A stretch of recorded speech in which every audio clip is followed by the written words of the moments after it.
Bonjour, alors comme promis, j'ai procédé au tirage au sort des différentes dates de naissance que vous m'avez communiquées en descriptif de l'une de mes vidéos. Et je vous avais promis que je vous donnerai dans les grandes lignes les informations concernant le bilan d'âme, le bilan d'alignement, le bilan vibratoire de la personne dont la date de naissance serait tirée au sort. Je vais vous indiquer dans quelques instants qui est la personne qui a été tirée au sort. Restez bien avec moi jusqu'au bout de la vidéo et si vous n'êtes pas encore abonné à ma chaîne, n'hésitez pas à le faire pour ne rien manquer de mes prochaines vidéos. Avant de commencer, j'aimerais préciser quelque chose d'essentiel. Le bilan vibratoire n'est pas quelque chose de figé qui va décrire votre personnalité. Ce n'est pas non plus une étiquette qui vous définit, qui vous enferme. C'est un outil vivant, dynamique et intemporel qui vous laisse le libre arbitre. Il décrit les grandes informations qui se trouvent dans votre génétique vibratoire. Mais c'est ensuite votre libre arbitre, votre positionnement, qui va déterminer la manière dont vous utilisez cette génétique vibratoire. Je vous rappelle que chaque nombre, donc chaque nombre qui constitue notre date de naissance, correspond toujours à une vibration. Mais chaque nombre a deux facettes, c'est-à-dire que le nombre en lui-même n'est pas bon ou mauvais, c'est la manière dont vous allez utiliser vos nombres qui va déterminer si cela va générer du bien-être ou du mal-être dans votre vie. Votre date de naissance, c'est un petit peu comme votre mode d'emploi. Le mode d'emploi de votre vie est en quelque sorte votre mission de vie ou plan de vie ou mission d'âme, si vous préférez. Mais après, ne restez pas bloqué sur des notions. Si le mot âme vous dérange, eh bien vous pouvez le remplacer par mission de vie ou par plan de vie. Chaque nombre de votre date de naissance présente donc des qualités ou des distorsions. Il vous appartient donc d'activer ou d'utiliser les qualités de vos nombres ou de tomber finalement dans la déviance d'utiliser vos distorsions. Bien sûr, quand vous activez les qualités de vos nombres, vous générez tout naturellement les hormones du bien-être et du bonheur que sont l'ocytocine, la dopamine, la sérotonine et l'endorphine. Et cela génère forcément du bonheur, de la fluidité dans votre vie, la bonne santé, la joie, la sérénité, les opportunités, etc. En revanche, quand vous décidez de vous positionner de telle façon à ce que vous activez les distorsions de vos nombres, eh bien, vous générez le mal-être dans votre vie et cela peut être du mal-être physique, ça peut aussi être des émotions difficiles parce que vous générez du cortisol qui est l'hormone du mal-être, donc colère, tristesse, peur, stress, honte, énervement, irritabilité, frustration, et bien évidemment cela va générer des blocages dans votre vie, des difficultés de toutes sortes, des tensions relationnelles et une impression que rien ne va dans votre vie. Vous avez donc le choix. C'est vous qui décidez comment vous utilisez vos nombres. Vos nombres sont effectivement figés. Vous ne pouvez plus les changer. Nous avons tous nos nombres qui sont inscrits dans notre date de naissance. En revanche, c'est la manière dont nous allons les utiliser au quotidien, donc par notre libre arbitre, par notre positionnement, par nos comportements, par notre état d'esprit, par nos décisions, par nos actions, etc., qui va déterminer finalement comment nous allons vivre ces nombres. Je vous le rappelle, chaque nombre est un petit peu comme une pièce de monnaie, il y a toujours un côté ombre et lumière et ça nous appartient. Lorsque nous activons le côté, on va dire, lumière de nos nombres, c'est comme si nous allions dans le sens de notre génétique. Nous respectons notre génétique, nous respectons notre plan de vie, nous respectons ce que notre âme est venue expérimenter avec également un corps physique et un esprit. En revanche, lorsque nous allons plutôt vers les distorsions, c'est comme si d'une certaine façon nous sortons de ce plan de vie Nous sommes dans la rébellion et donc forcément nous le ressentons à tout niveau, il y a un mal-être qui s'installe. Et c'est souvent notre ego qui va nous détourner, nous dénaturer et nous éloigner de nos qualités et nous conduire à aller plus vers nos distorsions. Vous l'aurez compris, le bilan que je réalise n'a donc pas pour but de vous enfermer ou bien de prédire quoi que ce soit. Je dirais plus que c'est un bilan qui va vous indiquer quels sont vos potentiels si vous activez bien vos nombres, et donc bien évidemment si vous les activez bien vous allez vers le bien-être, parce que c'est finalement le but, c'est d'être heureux, d'être épanoui, d'être en bonne santé, de se sentir bien, d'avoir de belles relations, que tout soit fluide dans notre vie et que nous soyons en quelque sorte en accord avec ce que nous sommes dans notre essence profonde. Et une autre partie du bilan qui va vous indiquer qu'est-ce qu'il se passe si vous êtes dans la distorsion et comment vous pouvez le constater. Ce qui vous permet ensuite de vous positionner un petit peu comme un curseur que vous déplacez sur une réglette. C'est à vous de voir où est-ce que vous êtes actuellement, avec toujours cette possibilité de changer votre positionnement et de revenir vers les qualités. C'est-à-dire que vous pourriez très bien vous rendre compte en lisant mon bilan vibratoire que vous êtes complètement dans les distorsions, mais ensuite vous pouvez en quelques semaines, en quelques jours ou en quelques mois revenir complètement dans vos qualités parce que vous avez le libre arbitre. Ce bilan vibratoire n'est donc pas là pour uniquement nourrir votre cerveau de connaissances, comme c'est le cas de nombreux outils. Le but ultime de ce bilan, c'est vraiment de vous aider à vous réaligner, de vous aider à revenir vers toutes les qualités de vos nombres afin que vous puissiez être enfin à votre juste place, respecter votre génétique, respecter ce que vous êtes, respecter absolument tout ce qui fait de vous votre spécificité pour générer toujours plus de bien-être. C'est vraiment ça le but. Alors la personne dont la date de naissance a été tirée au sort, c'est Catherine qui est née le 28 juin 1962. Alors bonjour Catherine, j'espère que vous m'écoutez. Bien évidemment, toutes les autres personnes qui écoutent cette vidéo pourront finalement s'imprégner de ce que je vais partager à Catherine pour avoir une idée du type d'information que vous pourriez avoir en faisant votre bilan vibratoire, mais c'est aussi le genre d'information que je partage dans le cadre de mes cercles, des bilans écrits, des séances individuelles. D'ailleurs, je fais une petite parenthèse. Cet été, il me tient à cœur de vous faire un cadeau. J'offre la première séance de mon cercle Se Retrouver à toutes les personnes qui s'inscriront via mon formulaire de contact que vous retrouverez en cliquant alors en commentaire épinglé ou bien dans le descriptif de ma vidéo. Vous verrez, je vous propose de vous rendre sur ma page contact, formulaire et là vous indiquez simplement que vous souhaitez profiter de votre première séance gratuite, que ce soit en présentiel si vous êtes dans la région ou à distance. Donc ne loupez pas cette occasion, c'est gratuit, c'est sans engagement et vous verrez que ça vous donnera un petit aperçu de comment se déroulent les cercles. Alors aujourd'hui Catherine, je vais vous proposer une lecture très synthétique de votre bilan vibratoire. Bien entendu, un bilan complet est forcément plus développé, avec plus de détails, avec plus d'informations. Mais là, forcément, c'est un petit cadeau que je vous fais sur YouTube. Donc, je ne vais pas rentrer autant dans les détails que si vous aviez fait appel à moi.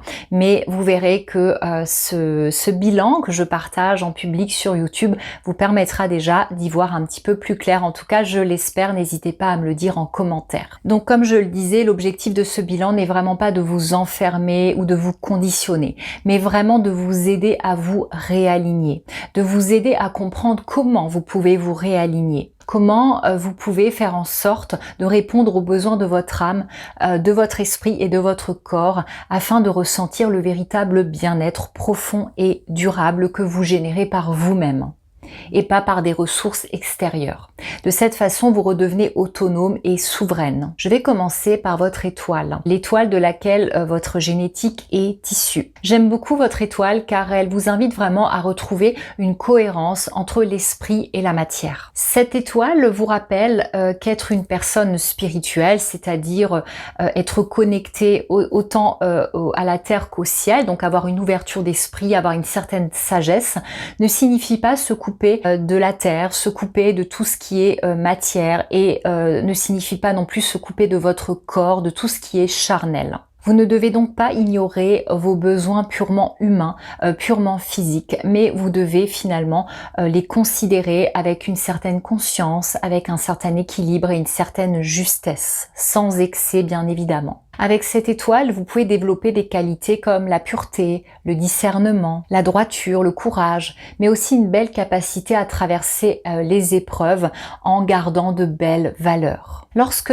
votre étoile est bien utilisée, bien activée, donc lorsque vous utilisez correctement votre génétique, eh bien vous réussissez à trouver un bel équilibre entre la spiritualité, donc la spiritualité au sens l'ouverture d'esprit, la connexion au ciel, une certaine sagesse, un certain discernement, et votre vie quotidienne, on va dire un petit peu plus pragmatique, plus cartésienne. Cette génétique, cette étoile, lorsqu'elle est bien utilisée, bien activée, vous aide à comprendre qu'il est important que vous considériez votre corps physique, vos besoins physiques, mais aussi tout ce qui est en lien avec ce corps. Donc que ce soit les plaisirs charnels, donc le fait de manger, donc les plaisirs sensuels, les plaisirs des sens, manger, la sexualité, etc. Donc cela fait partie de la vie sans, on va dire, mettre ces aspects-là trop en avant dans votre vie, c'est les respecter malgré tout et trouver un juste équilibre entre cette vie spirituelle, donc connecter plus à votre âme, et aussi un respect finalement de votre corps physique qui a lui aussi des besoins. Lorsque vous utilisez mal la génétique de votre étoile, vous le remarquez parce que vous êtes dans les excès. Alors ça peut être soit un excès, c'est-à-dire que vous êtes trop à l'écoute de votre corps et vous êtes dans des excès d'alimentation, excès alimentaire, excès peut-être au niveau de l'intimité. Il peut y avoir comme ça des dérives, mais il peut aussi y avoir un rejet du corps. Ça c'est l'excès inverse, c'est vous rejetez complètement votre corps, vous n'êtes plus du tout à l'écoute du corps, de ses besoins, et donc ça peut aussi passer par exemple par des soucis au niveau de l'alimentation, par exemple vous privez votre corps de nourriture ou au contraire vous mangez trop, et ça peut s'appliquer aussi dans la vie intime. Cette génétique, cette étoile vous invite donc à retrouver un bel équilibre entre votre vie, on va dire, plus spirituelle et votre vie concrète, votre vie pragmatique, votre vie bien incarnée sur Terre. Ensuite, nous allons nous intéresser au nombre de votre jour de naissance qui nous parle de votre état d'esprit, de votre mental, de comment vous fonctionnez au niveau mental. Eh bien, vous avez de belles qualités de concentration. Donc, quand votre nombre en jour de naissance est bien activé, vous avez vraiment une belle capacité de vous concentrer. Vous avez également une belle énergie de leadership. Vous êtes capable d'inspirer les autres naturellement, d'être un leader naturel. Mais lorsque ce nombre est mal activé, il est distorsionné, vous pouvez avoir tendance à douter de vous, à vous auto-saboter, à hésiter et à remettre les choses au lendemain. Il peut y avoir aussi beaucoup de peur, de culpabilité, voire même de colère et parfois même un peu d'égoïsme. Le nombre qui se trouve au niveau du jour de naissance, c'est le nombre qui a le plus tendance à être distorsionné parce que c'est vraiment le nombre de notre mental ego. Et bien souvent, l'ego, c'est lui qui va chercher à nous dénaturer, qui va chercher à nous éloigner de ce que nous sommes en profondeur. Il sera donc important d'essayer d'éduquer votre ego dans le sens des besoins de votre âme et d'aller plus vers cette énergie de leadership, j'inspire les autres, j'ai de belles idées, j'ai de belles capacités de concentration, plutôt que d'aller vers des énergies de culpabilité, de doute, de peur, etc. Votre mois de naissance représente vraiment ce que vous êtes réellement, votre essence profonde. C'est votre soleil intérieur. C'est ce que vous dégagez même lorsque vous ne dites rien, que vous ne faites rien. Ce mois de naissance a une très très belle énergie. C'est l'énergie de l'harmonie. Quand vous activez bien l'énergie de votre mois de naissance, eh bien vous pouvez vraiment développer de belles qualités d'harmonie dans votre vie. Vous avez alors un leadership naturel, profondément humain.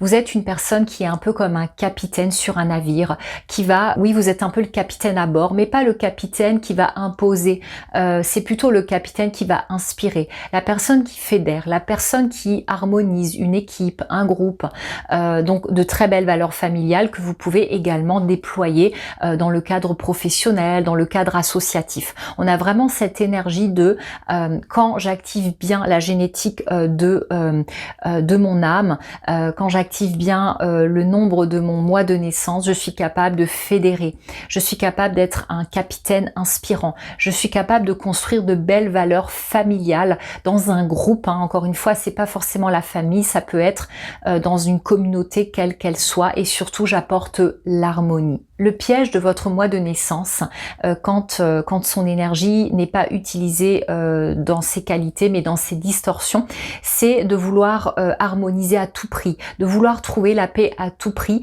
au risque de vous oublier. Il peut y avoir également dans la distorsion de cette énergie du mois une forme de chaos qui est générée sans que vous le souhaitiez, puisque le contraire de l'harmonie c'est le chaos. Et enfin, au niveau de votre année de naissance, on a une énergie d'altruisme, de générosité naturelle. Vous êtes quelqu'un qui naturellement a envie de donner, de partager, de distribuer. Vous ne devez pas arrêter de donner. Quoi qu'il arrive, c'est ce que votre corps a besoin de générer. Il a besoin de donner, de partager. Mais chez vous, il faudra être très vigilante sur la manière de donner. Vous devez bien donner, c'est-à-dire donner sans vous sacrifier, donner sans perdre votre énergie, donner sans manquer. C'est-à-dire que tout ce que vous donnez, il faut que quelque part vous puissiez le multiplier. Vous ne devez pas donner en divisant. J'aime souvent cette image que l'on doit apprendre à pêcher plutôt que de donner le poisson. Et bien pour vous, au niveau du nombre que vous avez en année de naissance, c'est encore plus vrai. Si vous réussissez à apprendre à pêcher plutôt que donner le poisson, vous verrez que votre vie sera beaucoup plus alignée, beaucoup plus sereine. Parce que quand vous apprenez à pêcher à quelqu'un, la personne va être autonome, elle saura pêcher, elle va pêcher de nombreux poissons, elle va même pouvoir apprendre à d'autres personnes à pêcher. Et donc les poissons vont se multiplier.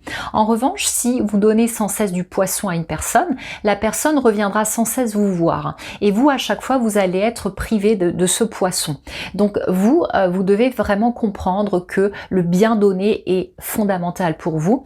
Et souvent, la solution pour bien donner, c'est donner de l'immatériel. Donner du savoir, donner des connaissances, par exemple, donner des bons conseils aux personnes, les former, leur apprendre certaines choses, leur expliquer comment vous faites pour que ces personnes deviennent autonomes. Mais ça peut aussi être donner de la joie, donner de l'amour. Vous voyez, tout ça, quand vous le donnez, ça ne va pas vous manquer. En revanche, si vous avez tendance à donner de l'argent, à prêter de l'argent, à donner beaucoup d'affaires à des personnes autour de vous, vous risquez à un moment donné vous-même de vous retrouver dans une forme de précarité parce que quand vous donnez, vous vous privez vous aussi. Ensuite, vous avez un chemin de vie 7. Mais contrairement à de nombreuses personnes qui utilisent les nombres pour faire des bilans, moi je vous dis clairement que le chemin de vie aujourd'hui n'a plus beaucoup d'importance. Je ferai d'ailleurs une vidéo pour vous expliquer pourquoi. Alors bien sûr, le fait que vous ayez un chemin de vie 7 nous indique quand même qu'il y a l'énergie du 7. C'est-à-dire que tout au long de votre vie, il y a cette coloration du 7 qui fait que vous avez besoin de comprendre les choses en profondeur, de prendre de la hauteur. Vous avez besoin d'aller au-delà d'une simple connaissance superficielle. Mais surtout, cette énergie du chemin de vie 7 vous demande d'être dans le vrai discernement. C'est-à-dire de ne pas vous contenter de croire ou d'accepter une information parce que c'est quelqu'un de connu ou parce que c'est un professeur ou parce que c'est moi qui vous le dis. Vous devez toujours utiliser les deux parties de votre cerveau, le côté analytique et le côté intuitif. Et il faut que les deux parties de votre cerveau valident l'information. C'est ça le vrai savoir. Vous savez, c'est ce qu'on appelle aussi la foi, quand les deux parties de votre cerveau valident l'information. Donc vous, avec votre chemin de vie 7, vous devez aller vers cette énergie-là. Vous ne pouvez pas vous permettre de rester dans la superficialité des informations et encore moins de propager des informations qui seraient fausses. Mais comme je vous le disais, aujourd'hui, le fait que vous ayez un chemin de vie 7, ça ne veut absolument pas dire que vous êtes encore dans un cycle de réincarnation. Bien au contraire, la plupart des personnes aujourd'hui sont complètement sorties du cycle des réincarnations. Mais je vous expliquerai tout ça dans une autre vidéo.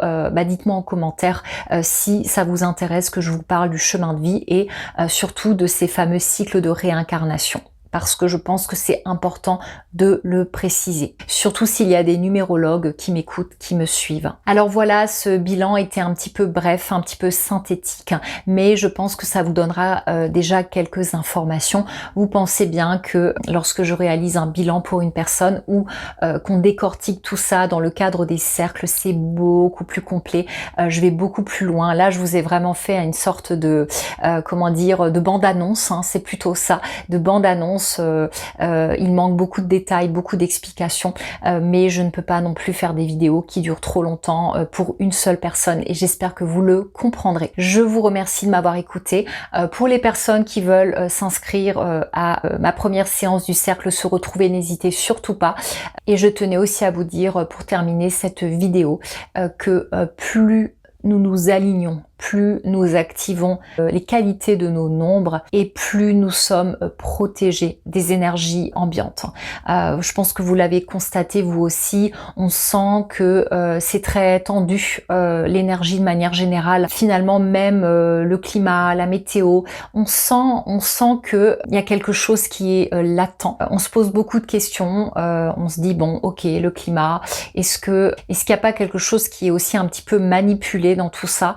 Et donc on sent quand même un climat un peu bizarroïde. Donc moi, tout ce que je peux vous dire, la meilleure des protections, c'est pas de vous mettre dans une bulle, de ne plus sortir de chez vous, de ne plus voir personne. La meilleure des protections, c'est d'être dans votre plan de vie, dans votre plan d'âme. Si votre essence naturelle est d'être un poisson, vous devez être un poisson qui utilise ses nageoires, qui nage dans l'eau.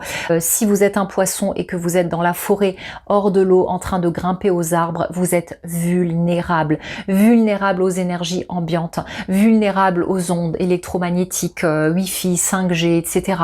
Vous êtes vulnérable aussi aux énergies des autres, les émotions négatives, enfin les émotions souffrantes des autres, les pensées négatives des autres, la jalousie d'une autre personne, ou tout ce qui pourrait être finalement néfaste autour de vous. Donc je n'insisterai jamais assez sur le fait que votre meilleure protection, c'est d'être aligné, d'être dans votre mission d'âme, dans votre plan de vie, d'être dans ce grand plan qui était prévu pour vous et que vous avez choisi en vous incarnant sur Terre, mais vous l'avez peut-être simplement oublié. Merci de m'avoir écouté, prenez soin de vous et à très bientôt pour de nouvelles vidéos.